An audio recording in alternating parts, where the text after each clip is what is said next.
ਜਦੋਂ ਇਹ ਅਨਾਉਂਸ ਹੋਇਆ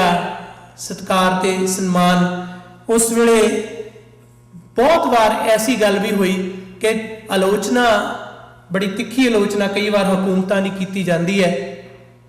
ਬਹੁਤ ਸਖਤ ਸ਼ਬਦਾਂ ਦੇ ਵਿੱਚ, ਉਹਨਾਂ ਨੂੰ ਸ਼ੋਭਦਾ ਵੀ ਨਹੀਂ, ਸੋਹੰਦਾ ਵੀ ਨਹੀਂ। ਇਹ ਕਿਸ ਤਰ੍ਹਾਂ ਹੋ ਗਿਆ? ਸਾਹਿਤਕਾਰ ਬਹੁਤ ਸਾਰੇ ਐਸੇ ਵਿਦਵਾਨ ਜਿਹੜੇ ਕਦਰਦਾਨ ਜਾਂ ਸਤਿਕਾਰ ਦਿੰਦੇ ਨੇ, ਉਹਨਾਂ ਨੇ ਜਦੋਂ ਇਹ ਸਾਰੀ ਗੱਲਬਾਤ ਦੱਸੀ ਤਾਂ ਇਹ ਗੱਲ ਮੈਨੂੰ ਮਾਣ ਨਾਲ ਕਹਿਣੀ, ਮੈਂ ਇੱਥੇ ਆਪਣੇ ਆਪ ਨੂੰ ਖੁਸ਼ ਨਸੀਬ ਸਮਝਦਾ ਕਿ ਜੇਕਰ ਕੈਨੇਡਾ ਨੂੰ ਇੰਡੀਆ ਤੋਂ, ਪੰਜਾਬ ਤੋਂ ਬਾਅਦ ਪੰਜਾਬੀ ਸਾਹਿਤਕ ਪੱਤਰਕਾਰੀ ਦਾ ਦੂਸਰਾ ਥਾਂ ਦੁਨੀਆ ਦੇ ਵਿੱਚ ਸਭ ਤੋਂ ਵੱਡਾ ਮੰਨ ਲਿਆ ਜਾਏ ਤਾਂ ਇਹ ਅਤਕਥਨੀ ਨਹੀਂ ਹੈ। 100 ਸਾਲ ਦਾ ਇਤਿਹਾਸ ਕੈਨੇਡਾ ਦੇ ਸੁਦੇਸ਼ ਸੇਵਕ ਤੋਂ ਲੈ ਕੇ ਸੰਸਾਰ ਤੋਂ ਲੈ ਕੇ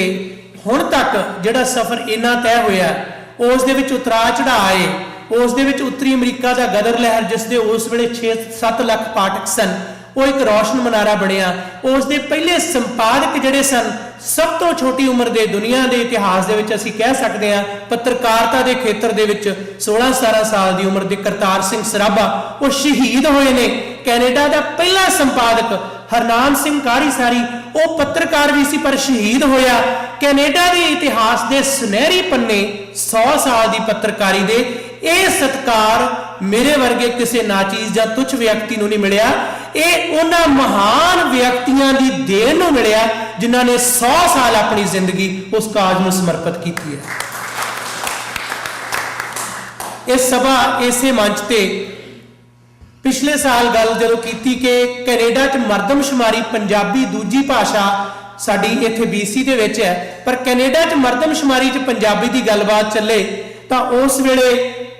ਬਹੁਤ ਵੱਡੇ ਪੱਧਰ ਤੇ ਰਿਸਪੌਂਸ ਆਇਆ। ਤੇ ਅੱਜ ਮਾਣ ਨਾਲ ਕਹਿ ਸਕਦੇ ਹਾਂ ਕਿ ਕੈਨੇਡਾ ਦੀ ਧਰਤੀ ਤੇ ਜੇਕਰ ਵਿਦੇਸ਼ੀ, ਬੇਸ਼ੱਕ ਇਹ ਦੁਖਾਂਤ ਹੈ ਕਿ ਅੱਜ ਪ੍ਰਵਾਸੀ ਗਿਣੀ ਜਾਂਦੀ ਹੈ ਭਾਸ਼ਾ, ਪਰ ਬਾਹਰੋਂ ਆਏ ਲੋਕਾਂ ਦੇ ਨਵੀਂ ਪੀੜ੍ਹੀ ਦੇ ਵਿੱਚੋਂ ਸਭ ਤੋਂ ਜ਼ਿਆਦਾ ਬੋਲੀ ਜਾਣ ਵਾਲੀ ਭਾਸ਼ਾ ਚੋਂ ਇੱਕ ਪੰਜਾਬੀ ਭਾਸ਼ਾ ਹੈ। ਤੇ ਇਹ ਪੰਜਾਬੀ ਪੱਤਰਕਾਰੀ ਦੇ ਨਾਂ ਤੇ ਜਿਹੜਾ ਮਾਣ ਹੈ, ਉਸ ਪੰਜਾਬੀ ਨੂੰ ਕੈਨੇਡਾ ਦੇ ਹੁਣ ਤੱਕ ਦੇ ਆਏ ਪੰਜਾਬੀ ਇਮੀਗ੍ਰੈਂਟਾਂ ਦੇ ਸਨਮਾਨ ਦੇ ਵਿੱਚ ਰੱਖਦਾ ਹੋਇਆ ਮੈਂ ਸਮਝਦਾ ਇਹ ਉਹਨਾਂ ਸਾਰੇ ਹੀ ਪੰਜਾਬੀ ਬੋਲਣ ਵਾਲਿਆਂ ਦੇ ਚਰਨਾਂ 'ਚ ਸਮਰਪਿਤ ਇਹ ਸਨਮਾਨ ਹੈ। ਹਾਜ਼ਰੀਨ, ਮੈਂ ਗੱਲਬਾਤ ਜਿਸ ਸ਼ਖਸੀਅਤ ਦੇ ਬੈਠਿਆਂ ਤੋਂ ਕਰ ਰਿਹਾ, ਇਹਨਾਂ ਨੂੰ ਤਾਂ ਸੁਣਨ ਦੇ ਵਾਸਤੇ ਹਰ ਕੋਈ ਤਰਸਦਾ ਹੁੰਦਾ, ਤੇ ਮੈਂ ਗਲਤੀ ਕਰ ਰਿਹਾ ਕਿ ਇਹਨਾਂ ਦੇ ਬੈਠਿਆਂ ਤੇ ਇਹਨਾਂ ਵਿਸਤਾਰ 'ਚ ਬੋਲ ਰਿਹਾ। ਬਸ ਇੱਕ ਦੁਆ, ਇਹ ਹਮੇਸ਼ਾ ਹੀ ਇੱਛਾ ਹੈ ਕਿ ਜੇ ਇਹ ਪੈਸ਼ਨ ਦੇ ਤੌਰ ਤੇ, ਅੱਜ ਵੀ ਦੇਖੀਏ ਰੋਜ਼ੀ ਰੋਟੀ ਦੇ ਤੌਰ ਤੇ ਇੱਥੇ ਜਿੰਨੇ ਪੱਤਰਕਾਰ ਨੇ, ਬਾਦ ਸਾਹਿਬ ਈਵਨ ਰੇਡੀਓ ਸਟੇਸ਼ਨ ਚਲਾਉਂਦੇ ਨੇ, ਇਹ ਪੈਸੇ ਬਲੂਬੇਰੀ ਚੋਂ ਕਮਾ ਕੇ ਲਿਆਉਂਦੇ ਨੇ ਤੇ ਲਾਉਂਦੇ ਰੇਡੀਓ ਸਟੇਸ਼ਨ ਤੇ ਨੇ। ਅਸੀਂ ਚਾਹੇ ਰੀਅਲ ਸਟੇਟ ਜਾਂ ਫੀਲਡ ਫਾਰਮਿੰਗ ਦਾ ਹੈ, ਚੰਦ ਪੈਸੇ ਉੱਥੋਂ ਇਕੱਤਰ ਹੁੰਦੇ ਨੇ, ਪਰ ਇੱਥੇ ਆ ਕੇ ਆਪਣੇ ਸਮਰਪਣ ਦੇ ਵਿੱਚ ਇਸੇ ਤਰ੍ਹਾਂ ਹੋਰ ਵੀ ਸਾਡੇ ਵੀਰ ਬੈਠੇ ਨੇ। ਇਹ ਪੱਤਰਕਾਰੀ, ਇਹ ਪੇਸ਼ਾ ਇੱਥੇ ਕੋਈ ਪੈਸੇ ਵਾਲਾ ਨਹੀਂ, ਤੇ ਆਕੂਪੇਸ਼ਨ ਦੇ ਤੌਰ ਤੇ ਸਾਡਾ ਦੂਜਾ ਆਕੂਪੇਸ਼ਨ ਪੇਸ਼ਾ ਪੈਸੇ ਕਮਾਉਣ ਦਾ ਹੋਰ ਹੈ। ਪਰ ਕਈ ਵਾਰ ਰਾਤ ਨੂੰ 12-12 2-2 ਵੱਜ ਜਾਂਦੇ ਆ ਲਿਖਦਿਆਂ ਨੂੰ, ਪੜ੍ਹਦਿਆਂ ਨੂੰ, ਤੇ ਇਹ ਇੱਕ ਜਨੂਨ ਦੀ ਹੱਦ ਤੱਕ ਜਿਹੜਾ ਇਹ ਸਵਾਰ ਹੁੰਦਾ ਹੈ ਕਿ ਕੁਝ ਨਾ ਕੁਝ ਕਰਨਾ ਹੈ। ਇਸ ਕਰਕੇ ਵਿਦੇਸ਼ਾਂ ਦੇ ਵਿੱਚ ਕਈ ਵਾਰ ਜਦੋਂ ਇਹ ਕਹਿ ਦਿੱਤਾ ਜਾਂਦਾ ਕਿ ਪੰਜਾਬੀ ਪੱਤਰਕਾਰੀ ਨਾਂ ਦੀ ਕੋਈ ਚੀਜ਼ ਨਹੀਂ ਨਾ, ਤਾਂ ਬਖਸ਼ਿੰਦਰ ਜੀ ਇਹ ਗੱਲ ਅੱਜ ਤੁਸੀਂ ਇਸ ਢਾਣੀ ਦੇ ਵਿੱਚ ਸ਼ਾਮਲ ਹੋ ਗਏ ਹੋ ਕਿ ਵਿਦੇਸ਼ਾਂ ਦੀ ਪੰਜਾਬੀ ਪੱਤਰਕਾਰੀ ਪੈਸੇ ਦੀ ਕਮਾਈ ਦਾ ਸਾਧਨ ਨਾ ਹੁੰਦਿਆਂ ਹੋਇਆਂ ਵੀ ਪੰਜਾਬੀ ਦੇ ਪ੍ਰਫੁੱਲਤ ਕਰਨ ਲਈ ਸਮਰਪਿਤ ਹੋਣ ਕਰਕੇ ਪੰਜਾਬ ਦੀ ਪੱਤਰਕਾਰੀ ਤੋਂ ਛੋਟੀ ਤੇ ਨਿੱਕੀ ਨਹੀਂ, ਕਿਉਂਕਿ ਇੱਥੇ ਉਹ ਕੁਝ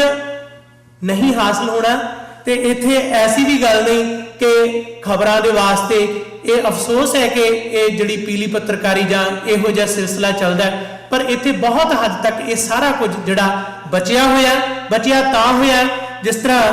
साडे उस्ताद मेरे टीचर रहे ने उल्फत बाजवा मिल्खा सिंह जी, जनाब बाजवा ने एक थां ते लिखिया, बन जाण जे ये बंदे बंदे कहाउण वाले, मुक जाण सारे झगड़े, दुखां च पाउण वाले, लोकां नूं कौन दस्से मंजिल दा ठीक रस्ता, गुमराह हो गए ने रस्ता विखाउण वाले। अगे वो लिखते ने बड़ा कमाल दा, जे कतरा कतरा हो गए उठ जाणगे ये उल्फत, दरिया दिले पंजाबी दरिया कहाउण वाले, क्यों मार तेरा भी आलना है ऐसे ही बाग अंदर, क्यों मारदा है चिड़ियां चिड़ियां बचाउण वाले। जदों ਸਾਹਿਤਕਾਰ ਦੀ ਪ੍ਰੇਰਨਾ ਪੱਤਰਕਾਰ ਨੂੰ ਮਿਲਦੀ ਹੈ ਤੇ ਸਾਹਿਤ ਉਸ ਪੱਤਰਕਾਰ ਨੂੰ ਨਾਲੋਂ ਨਾਲ ਲੈ ਕੇ ਉਸ ਰੂਪ ਦੇ ਵਿੱਚ ਚੱਲਦਾ ਤਾਂ ਸੱਚਮੁੱਚ ਇਹੋ ਜਿਹਾ ਮੁਕਾਮ ਮਿਲਦਾ ਹੈ ਕਿ ਚੰਗੇ ਤੋਂ ਚੰਗੇ ਵਧੀਆ ਤੋਂ ਵਧੀਆ ਵਿਅਕਤੀ ਉਹਨਾਂ ਨਾਲ ਉਹਨਾਂ ਦੀ ਇੰਟਰਵਿਊਜ਼ ਕਰਕੇ ਉਹਨਾਂ ਦੇ ਵਿਚਾਰ ਲੈ ਕੇ ਉਹਨਾਂ ਨੂੰ ਸ਼ਬਦਾਂ ਦਾ ਰੂਪ ਦੇਣ ਦਾ ਇਹ ਮੌਕਾ ਮਿਲਦਾ ਹੈ। ਅੱਜ ਦੇ ਇਸ ਸਮਾਗਮ ਦੇ ਅਖੀਰ ਦੇ ਵਿੱਚ ਸਾਰੇ ਇਹਨਾਂ ਸਤਿਕਾਰਤ ਵੀਰਾਂ ਦਾ मैं संस्थावां की गल तां कीती सी क्योंकि इन्हां लई भी संस्थावां दा मंच है। ईस्ट इंडिया डिफेंस कमेटी, तरकशील सोसाइटी, लोक लिखारी सभा जां होर जिहड़ियां सोसाइटीज़ ने वख-वख जिन्हां दे बारे बासी साहब ने भी इन्हां दी मुबारक इन्हां दी किताब नूं हिंदी च अनुवादित करके MPhil लई जिहड़ा मौका मिलिया, खुशी वाली गल है। उन्हां सारियां दा भी धन्नवाद है। जीवन दे इन्हां पलां नूं तुसीं जो मेरे लेखे लाया, अखीर च एक उस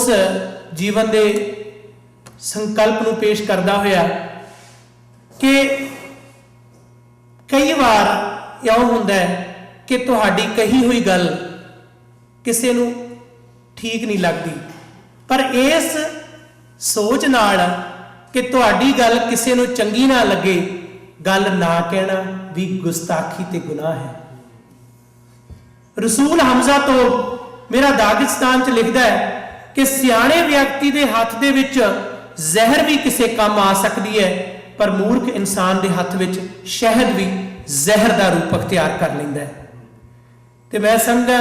कि चाहे कलम है चाहे तलवार है, जे सियाणे हत्थां दे विच है तो वह जिंदगी के वास्ते बड़ी रहनुमा है। मैं अखीर दे विच यही उन्हां सारियां नूं जिहड़ा गलत भी इस्तेमाल करदे ने कहना चाहांगा, जोरे सितम में कोई सानी नहीं तुम्हारा, जोरे सितम से लेकिन मुंह मोड़ना भी सीखो, फिर हम भी मान लेंगे, फिर हम भी मान लेंगे तुम साहिबे हुनर हो। दिल तोड़ना तो सीखा, दिल जोड़ना भी सीखो, दिल जोड़ना भी सीखो। बहुत बहुत धन्यवाद। साहिबान, आज बैसाखी का दिन है। Position, load, fire.